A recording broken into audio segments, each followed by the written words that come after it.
Yeah, everybody got to tap the Everybody got to tap the ball. Everybody got to tap the ball. Tap that thing. Jay, you gotta tap that motherfucker. But gotta tap that. We did 10 minutes last time. We're gonna do 15 minutes this time for everybody, so we can really fix these beats. We here today to make sure that everybody can get help with their beats, get a studio experience. More importantly, just, you know what I'm saying, gain some knowledge and get some opinions on their music from a different perspective. Not just being at home all the time, having yes men around you all the time saying yes, yes it's fire, yes it's fire. I want to see everybody's reaction to the music, you know what I'm saying, organically.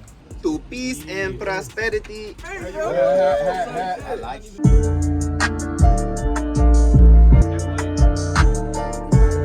Instead of filtering it, use a different one. Somebody at the door? Hell yeah. Wait, who? What the fuck? What the fuck? Feel me? So to the version. When you making this beat, bro, and you trying to make this visual, because the beat is like a piece of art, you feel me? Like me coming from an artist's perspective, like the key to 808, sometimes it could take it and make it more swaggy if you put it on a certain key. On this beat, it's probably 2 keys or 3 keys that will sound decent with it, but the key he just changed it to is a key that just make it sound more swaggy. Some people, they might be like, I'm making a trap beat, but they'll use a key that makes it more happy. So when they play a song for the artist in the studio, the artists get confused. You want the key to be dark, you want the pattern to sound aggressive. Like if you want to stay on one genre, that key that he just changed it to just made it a little more just grittier. Like it makes it sound like we in a Hellcat. You know what I'm saying? It make it sound like, oh shit. There was a move that they gave me from. Sweat. Slam. I'm gonna do a raffle with everybody in here that's a participant. Somebody going home with this shit right here. You feel me? We're gonna do it fair. So I'm gonna take everybody's name, put in the raffle, and somebody gonna take it home easy. Nah, what's the number? Sure, Albie! Oh my God, some steak! Before the game get tragic. Voila, magic. Hot key and shit, you're not the same shit. I wanna be crashing on nigga and shit. Nigga cannot be great on the mat. Last time what happened? I'm trying to. Oh yeah. Crash. Put the 808 key up. If you just starting the best thing is actually getting that hands-on. It's not even an opinion. Getting somebody that actually does this shit and actually just watching them, like, that'll probably shoot you through the roof. Like 10,000 hours is 1.1 years, if I'm not mistaken. So.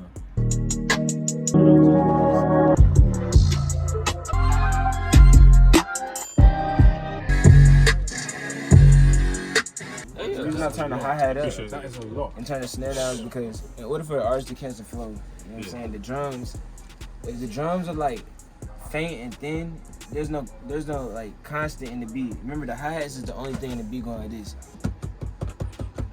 Everything else, nothing else is constant in the beat. So you need that to stand out. You know what I'm saying? That's like a bass rhythm. If somebody was walking down the street and had their phone in their hand and the hi-hats was super low, the rhythm wouldn't be there and the beat the same way.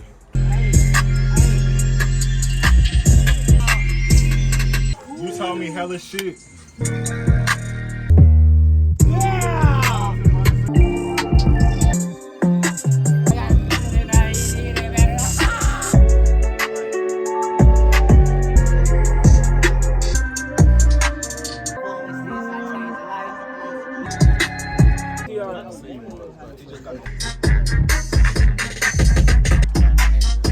On that last beat, just work on the mix a little bit, like the drums.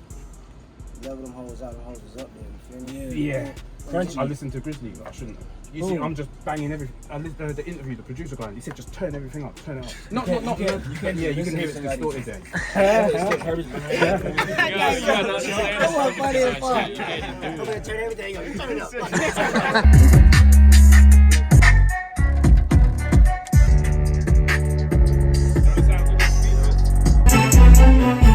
When the engineer get mad, he gonna call the person handling business for you, and they gonna call the person handling business for the artist. Bro, what the fuck is wrong with him? What's wrong with these files? You know what I'm saying?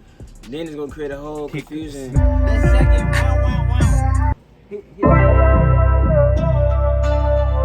what I'm saying? The artists want repetition. They want to be able to understand the shit, so basically do the same shit every time. Your melody, the piano, the way the piano is set up, it don't start on a 1 and a 3. It don't. So when it drops, it's going dun dun dun. It's supposed to go. You can at least add a melody. Like literally, when I make beats, I make all of my different drums are doing all that. So like all the parts. and doing some type of limiter and shit, I put an EQ because I wanted to boost the highs of the whole beat. The highs, the mid, and a little bit of lows of the whole beat itself. Because what I did was, when I created space, I enabled everything to be loud because I had space for everything. So all I did was, in the master, I figured out what character do I want the whole master to have. That's what I'm doing. I'm shaping the whole master with the one EQ. So that's why I brought the highs. About like once you bounce out and everything, it'll be like too low. There's no vocals. You need to worry about the mixing process. You overstepping the engineer's boundaries. Our job is to get it to where when we come in here and we play this shit, it's banging. You can't hear these. You can't hear past this and past here with your human ear. So this is making sure I can't fuck up here and I can't fuck up there. Literally. You just need to cut all that out, literally. So compression, I'm gonna have 3 compressors on one vocal chain, and I'm noticing that every single knob that I move modifies the vocal. So when I come back to making beats, it's the same exact thing. Every single thing that you do is gonna fuck with the beat. Try to work with somebody that's in a groove that finished stuff faster. I had to sit down with this nigga named Cicero 808 Mafia. We'll collab. He made beats so fast, and now when I get on the beat and I start collabing, you'll see him say, hey, it's done, it's done. He'll move me out the way. Literally, that's just a stage of my career that I was in, you feel me? Like, he'd be like, hey, good, move. This is Beatmaker 3 on the iPad, even the snap on here.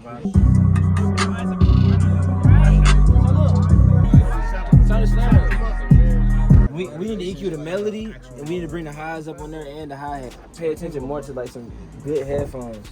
The M50s are like 160, you feel me? You want some flat, like, you see this shit right here? This is a flat ass speaker right here. It's for mixing. What you would do is, you would try your best to mix it good in this flat ass speaker. You wouldn't try to use a treated speaker and mix it good in the treated speaker. You want to mix it where it's flat and make it sound good on a flat speaker. So when it translates, there's no way it can be bad.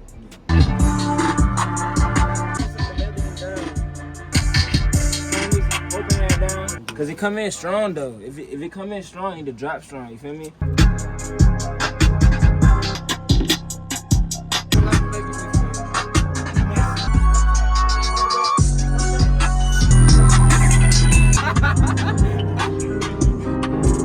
Honestly, off like emotion, like how I be feeling. Nigga might wake up feeling turned, nigga turn beat.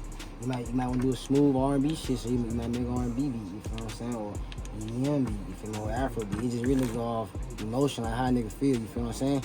This is when I'm working with artists, bro. There's no questions asked, bro. We just finna do the damn thing. And even if a nigga here and you there, bro, you gonna get here too, you got no choice. Cause we working together. It's partnership. One thing I focus on is when I'm making melodies, you literally got bass notes and then you got notes that are like, the melody notes is 2 different things. So sometimes you might have like just start with the bass notes, like the low bass notes, and then you add the top notes. In some instances, bro, it's okay to just, have simplicity, repetitive beats, but like every 4 bars, but at least change it to 808 or something, like put a little space in there, drop, instead of just putting yourself in the box and just, you feel me, just making the beat. No, nigga, fuck that, nigga. Let's orchestrate this beat, like, let's really produce this hoe. Every time we live stream, every time anybody send beats in, it's the same problem. Everything's a process. Step 1, step 2, step 3, step 4, step 5, all the way. If you mess up step 3, step 8 is done. If you mess up step 2, step 5 is done. So we gotta start moving with purpose and knowing why we doing step 1.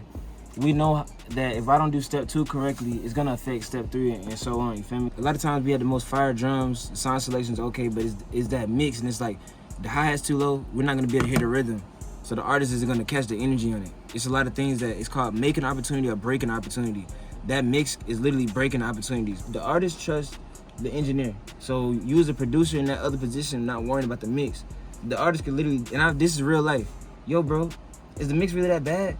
Yeah, bro, scratch that. Your opportunities are gone under my hands. So I'm just read y'all this mixing checklist. First thing is preparing your tracks. Preparing your tracks and organizing your tracks. Putting them in order, grouping them so you can find everything easy. Creating your sends and your buses, all that, you know what I'm saying? I'll teach that in the video. If y'all need that, I'll send it to you. Deleting the unused shit to minimize confusion. Making sure the buffer size is high enough so you can mix without distractions. And number 2, EQ.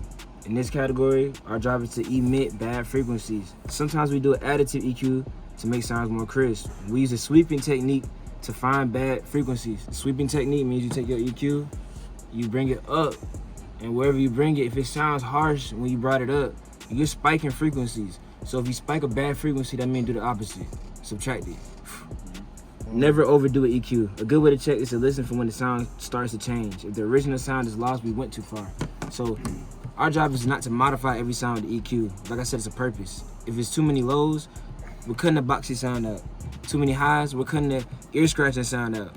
You know what I'm saying? It's a little too muddy, we might cut some of the mid out. You never want to do too much. Your job is to keep it natural. I learned this from, like I said, mixing vocals. You want to keep the vocals as natural as possible. From the first compressor, you want to compress that and tame it.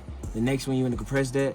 But you never want to take away the authentic qualities of the voice. So it's the same thing when it comes to the beats. You never want to take away the character that we need to create the energy and the enthusiasm for the artist. Number 3, gain staging and leveling. Now we're making sure sounds are leveled to a nice balance. Nothing will be heard as louder or quieter. We're looking for a blend. My 808s, kicks, hi-hats, and snares are perceived the loudest in the mix. Always. This step is very crucial before the mastering process. The sum of the sounds in the master should be no higher than -6 after this. I'll say between -6 and -3. Spacing. Here we make sure instruments are panned and spread to make space for others. This prevents muddiness and competition for space in the mix. Panning left and right and making things mono and centered could create more space after leveling. I spread my instruments 10 to 30% depending on how wide they already are. I make sure my 808s and kicks are mono. More mono than anything. They don't have to be 100%, but they need to be more centered. You don't need a wide ass 808 or shit like that. It's supposed to be in the center. Effects, you know what I'm saying? Reverbs, delays, wave shapers. Now here we go talk about purpose with effects. Effects like gross beat and portal mainly used to create excitement. You know what I'm saying? To create excitement or change the sound. I usually add distortion to my 808. Sometimes I add more character. Maximize. With the headroom left, you can use a maximizer or a limiter or isotope if you have headroom. The final listening and referencing, y'all know what that means. Referencing means I'm using my headphones. I take my headphones off, play it on the speakers, turn the fucking speaker off, play this little ass white speaker right here, turn that off, go sit in the car. I take out my fucking Beat Studio pods. How does it sound? How does it translate? That's my last step. When I say lows, mids, and highs, we're dealing with a space, either a box space. I think in the book it's a box space like this, you feel me? You got lows, you got low mids, then the mid, you got the mid high, then you got the high. So when you think of this shit visual, you got your 808. Your 808 should always be down here in the low area. I'm talking about visualizing this shit. It's bubbles. The 808 is gonna be down here. It's a low instrument. Lowest. The lowest. 808 sub bass, whatever that is, that's at the bottom in the center right here. Your kick is gonna be a little bubble on top of that. Your melodies and instruments and shit, more than likely, that's gonna sit in the mid right here. Your hi-hats and claps and all that shit is gonna sit on top of that right here. I'm talking about these are 3 different areas that's separated. So when we trying to EQ this shit, this is the visual that we trying to create. Space for everything. With the lows, mids, and the highs, that's all the left and right space right here. So at the end of the day, when I say spread the sounds out, we just making it more equal for everything to fit in this low area right here, mid, and high. You need at least 16 gigs of RAM, at least an i7. You're gonna need 1 terabyte hard drive. You need a graphics card. That's why we say gaming laptop. And you can get knowledge on what to do, but when that time comes to that shit being in your face, stay cool. You're gonna have pressure, you know what I'm saying? All of the records that I've had recently have been from me knowing either somebody that's engineering the artist, knowing the engineer, knowing the A&R. Tattoo artists and barbers, nigga, be more plugged in than all these niggas. Like, what?